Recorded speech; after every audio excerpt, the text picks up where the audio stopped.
Oh, what a beautiful morning here by the water in Rockport, Maine, Jeff. Yeah, it is a gorgeous morning. The sea air smells so good, and the sunlight's shimmering on the water like diamonds. Fishing boats moving in and out of Rockport Harbor. Yeah, I'm getting kind of hungry, too. Me too. Now, whenever I'm in Maine, I can't help but crave seafood. I love seafood. I think it's pretty tough to be from where we're from and not love seafood. I mean, shrimp, clams. Lobster, cod, fish and chips. All amazing stuff. But it is a little bit early for the local restaurants to be open for lunch just yet. But there's definitely something we can get right now, and it's the reason why we're here. We're here for food? We are. We're here for food. A legendary food. Not just any food. One of the most important and beloved foods, not just in New England, but dare I say, all of America. Dare I say, the world. Okay, I'm listening. We've come to Rockport, Maine, to witness the birth of the donut. Hey, I'm Jeff Belanger. And I'm Ray Auger. Welcome to episode 343 of the New England Legends podcast. Thanks for joining us as we seek out every legend in New England one story at a time. From odd history to ghosts and monsters to aliens and the just plain weird. We love exploring everything that makes New England like no other place. It takes a community to do this, so please reach out to us anytime through our website with your story leads. And please be sure to subscribe to our podcast wherever you get your podcasts and tell a friend or two about us. It's how we grow. We'll explore the birth of the donut right after this word from our sponsor. Okay, Jeff, the donut was born in Rockport, Maine? It was. Sort of. Sort of. Sort of. I mean, the donut had its precursors. Well, I get that. And of course, Dunkin' Donuts was born in New England, so maybe this all makes sense. That's right. But before there was Dunkin', there needed to be a donut. Yes, well, that makes total sense. A little more background on Rockport. It was originally part of Maguntacook Plantation. It was first settled in the 1760s. The town incorporated as Camden in 1791, but was called Goose River until it was renamed Rockport in 1852. Then it eventually separated from Camden. The shipping industry declined quite a bit by the late 1800s, but the town experienced a rebirth years later thanks to tourism. It's the perfect backdrop for this tasty tale that has it all. Life at sea, the open ocean, salty sailors, and one of the most tempting pastries to ever grace our guts. So let's head back to 1847 and witness the birth of a legend. It's the spring of 1847 here in Goose River, Maine. Goose River is a seafaring town to be sure. Fishing, shipping, and shipbuilding are big industries here, but also ice harvesting in the winter. Sure. The ice is shipped by boat south, where they sell it to warmer climates. The other big business here is the extraction of lime for construction, cleaning, and even fertilization. Lime is shipped all over the world from this harbor. And sailors are busy people. I mean, they need to have their ships and cargo ready because time and tide wait for no one. And sometimes that means skipping meals or grabbing food and eating while you work. Oh, yeah, sure, I can relate. There's plenty of times that I need to eat on the job or on my way to work. And a favorite treat around these parts is something called an oily cake. It's deep fried. It's a round cake coated with sugar. It's delicious, but it's messy. Well, some of the best treats are messy. That's true. Enter 16-year-old Hanson Crockett Gregory. He's a local kid who finds work as a cabin boy and cook on a lime trading schooner. With the schooner at sea and the ocean and weather relatively calm, there's a little more time for cooking and eating. Young Hanson Gregory has quite the appetite, especially for these oily cakes, or as he sometimes calls them, fried cakes. He can't get enough of them, so he makes a bunch for himself and his crew. Still, Gregory does see one big problem with the oily cakes. What's that? Well, they're messy for one. Yeah, sure. But the bigger problem is that the middle part is often undercooked. The cooking oil pools in the middle and soaks the cake underneath. Sure. Gregory figures there has to be a better way. So there's Gregory shaping the dough into round cakes and getting them ready to fry up in oil. He's working the dough, he's forming the shapes, and that's when Ray, what's happening? I'm not sure, Jeff. I'm hearing the voices of angels. Yeah. I see a light shining down from heaven. It's shining on that round lid on that tin box in Gregory's galley. Time slows. For Gregory, it's like the ship has stopped moving at sea. Every sailor on board seems frozen in time except for the young cook. He hears the voice of God. He sees the round lid on the tin box. He sees the round dough cakes. He sees the round tin. He sees the dough cakes, the round tin, the cakes, the tin. Look, Gregory just pushed the uncooked dough over the round lid and knocked a hole in the middle of the cake, so now it's a ring. And just like that, the time-space continuum returns to normal. The ship is sailing again. The crew is going about their business. And that's when Gregory tosses his ring of dough into the hot oil. A few minutes later, out pops an oily cake cooked to perfection, with no undercooked dough in the middle, no pool of oil, just a perfect round cake. The crew agrees this version of the oily cake is better. It's a huge improvement.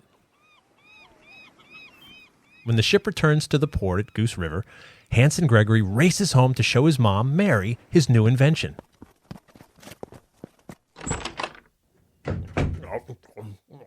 His mother is impressed.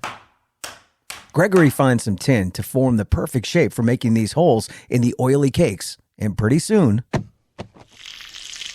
Mary begins making these new treats in bulk and selling them along Maine's mid-coast. And suddenly, the donut is born. And it's a big hit. Years later, now Captain Hanson Crockett Gregory reflects on his invention. My mother used to make them of long, thin strips of dough doubled over and twisted, and when I was a boy, we used to call them twisters. I noticed that they were apt to soak in fat, and the donuts, which in those days were cut square or diamond-shaped, didn't cook in the middle.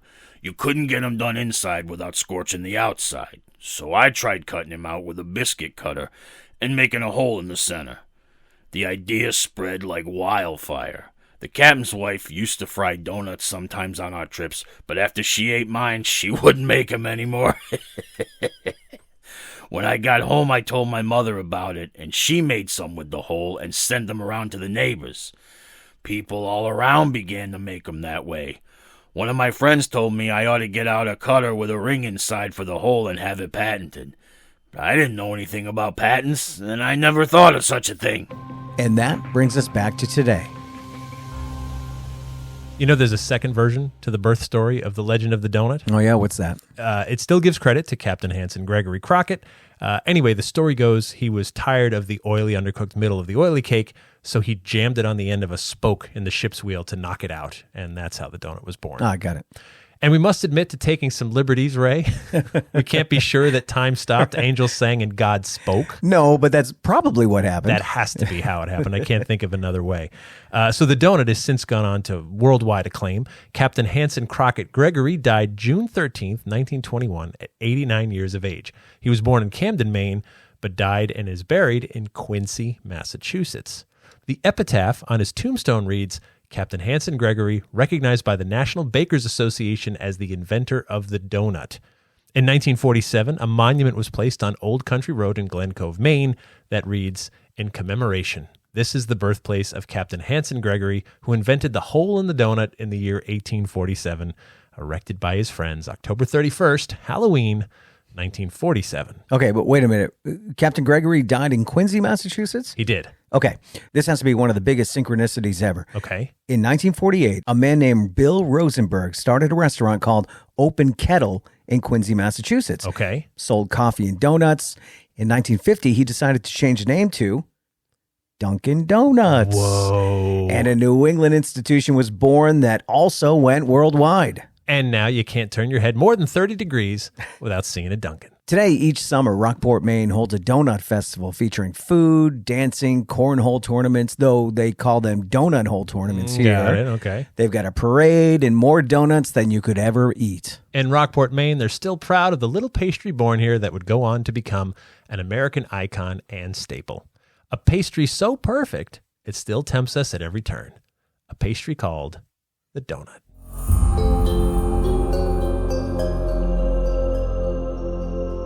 There's something so perfect about a donut. Yeah. And that brings us to After the Legend, where we take a deeper dive into this week's story and sometimes veer off course. After the Legend's brought to you by our Patreon patrons. They are simply the best. We can't make this journey without them. It takes a lot of time and money to bring you 2 episodes each week.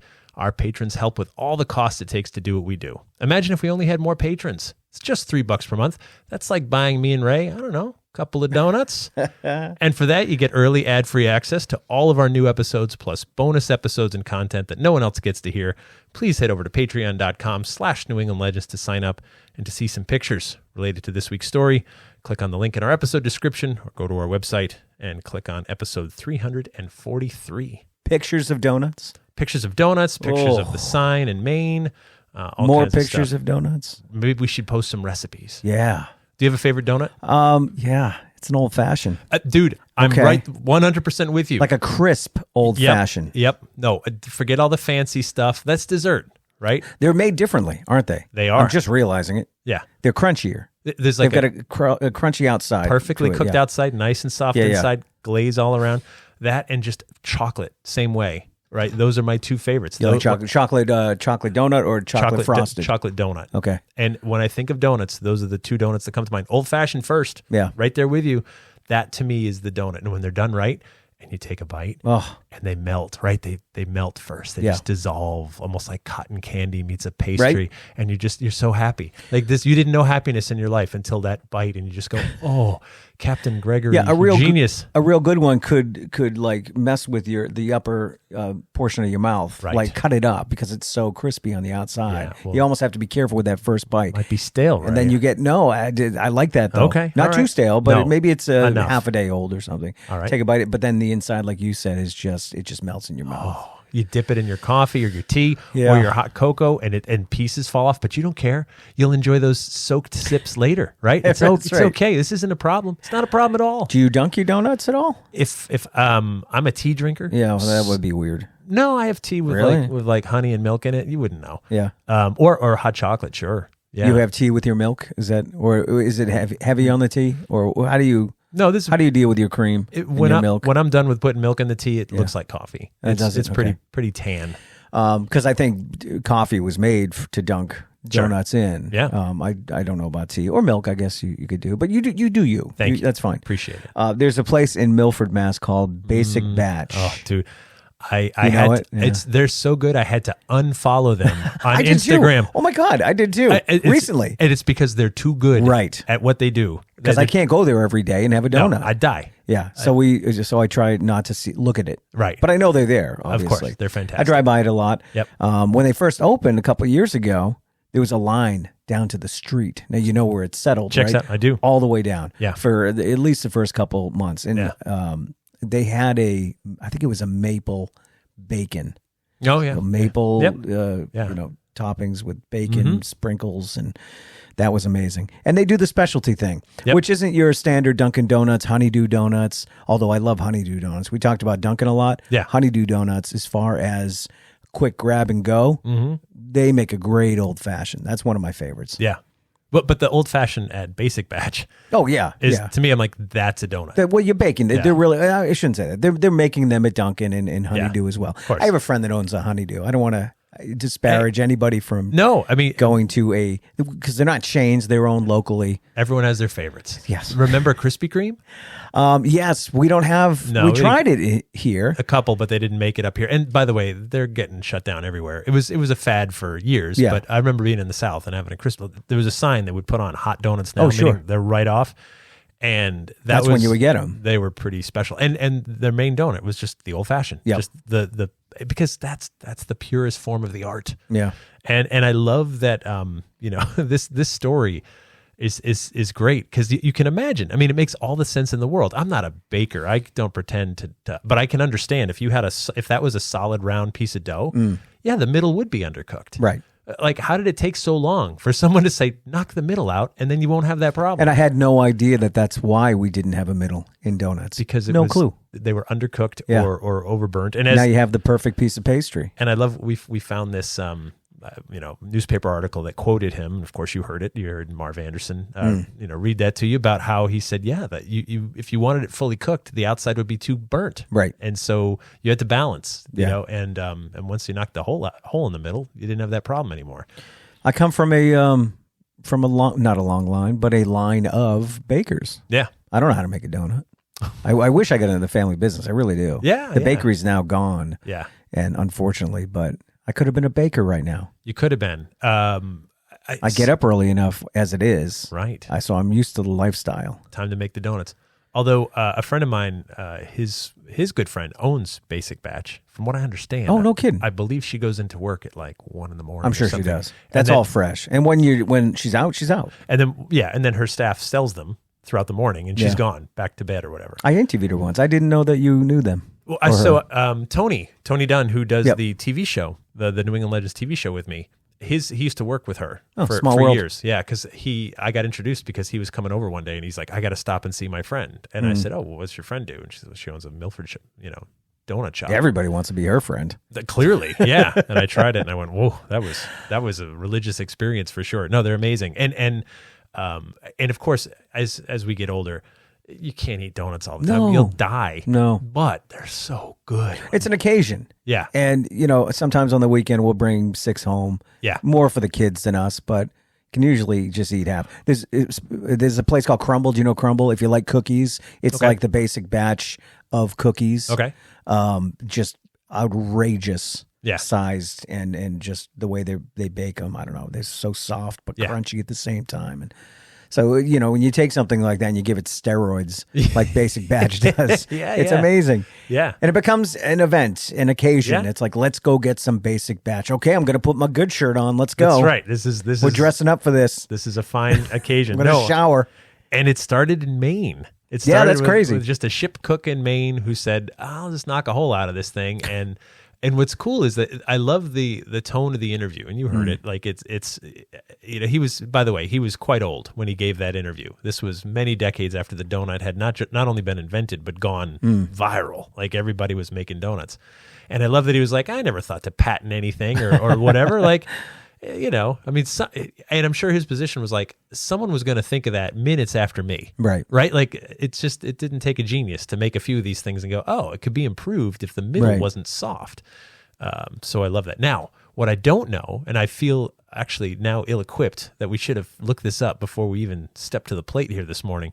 I don't know who said, let's sell donut holes. Oh, I know, right? Right. Let's just take a round ball and sell those. They're known as munchkins. Yeah. At Dunkin' Donuts. Yeah, sure. And I don't know what they are at Honeydew. I think they're just donut holes. Donut holes, yeah. And they're not really the holes. When you make a donut properly, like you basically just make a ring. Well, the hole, right, yeah. Yeah. It sits in a pan that creates the ring as it is. Right. But it's fun to think that those were part of the donut. And now, waste not, want not. Genius. Yeah. Absolutely. The guy was 89 years old, by the way. And if he ate donuts his whole life, which you got to think that he probably did, then I think it's safe that we can eat more donuts now. Wow. Back then, he made it to 89. Yeah. So it's like a new diet, the donut diet. The donut diet. Right. I'm willing to give it a shot. I think we should do the show live from Basic Batch one day. Just interview people about their donuts. Yeah, let's do that. And just be like, everyone would have a story. Like, or maybe, you know how we go out for beer and wings sometimes? Oh. We should go out for donuts. Oh, for donuts. And we'll go to Basic Batch. Yeah. No, I get it. Good stuff. Now, if you've listened this far, Jeff and I want to say we love you. We love you. And chances are you've got a few warm and fuzzy feelings for us if we've arrived here together. Makes sense. So please do us a favor and take just a few seconds to post a review for us. Then tell a friend or two about us. It's a critical part of helping the cause. The bigger our audience, the more people who share these strange tales. We need you to stay involved. Also, download our free New England Legends app and go to our website to see a calendar of dates. You can see Jeff and his ongoing story tour, and you can see dates to see my band, the Pub Kings. We'd like to thank Marv Anderson for lending his voice acting talents this week. Thank you to our sponsors. Thank you to our Patreon patrons. And our theme music is by John Judd. Until next time, remember, the donuts are closer than you think. I wish.